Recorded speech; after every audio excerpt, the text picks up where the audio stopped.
പാപിയായ ഒരു മനുഷ്യന് സാധിക്കുകയില്ല. എന്തെന്നാൽ ദൈവം പരമപരിശുദ്ധനാണ്. അപ്പോൾ ഈ മനുഷ്യൻ എല്ലാ മനുഷ്യരും നരകത്തിൽ പിശാചിന് അവകാശികളായിരിക്കുകയാണ്.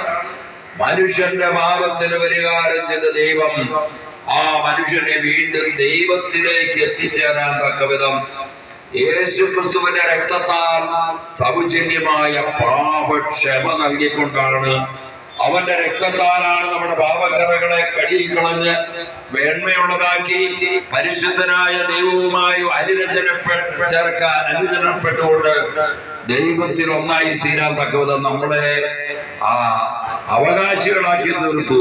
എന്ത്? യേശുക്രിസ്തുവിന്റെ ജനനവും അതുവഴിയുള്ള കുരിശുമരണവും വഴിയുള്ള രക്ഷ.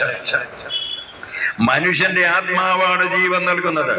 നമ്മളല്ലേ 80-90 വയസ്സ് കഴിഞ്ഞാൽ നാം ഈ ഭൂമി വിട്ടു പോകും.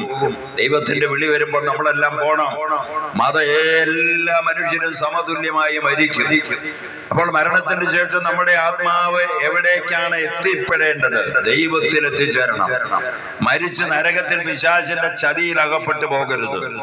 അതിനാലാണ് നമ്മുടെ ആത്മാവാണ് ജീവൻ നൽകുന്നതെന്നും ശരീരമൊന്നിനും ഉപകരിക്കുന്നില്ല എന്നും പറയാൻ കാരണം അത് ഈ പരസ്യവേദിയിൽ സുവിശേഷം പറയുന്നത് എല്ലാ മനുഷ്യരെയും ദൈവം ഒരുപോലെ സ്നേഹിക്കുന്നു എന്നതുകൊണ്ട്. ഇവിടെയുള്ള മുസ്തഫയുടെ ആത്മാവ് ദൈവത്തിന് വലുതാ. മുസ്തഫയുടെ ഉള്ളിലുള്ള ജീവനും ഈ എന്റെ ഉള്ളിലുള്ള ജീവനും ദൈവത്തിന് ഒരുപോലെയാണ്. ഇവിടെയുള്ള രാമൻകുട്ടിയുടെ ആത്മാവ്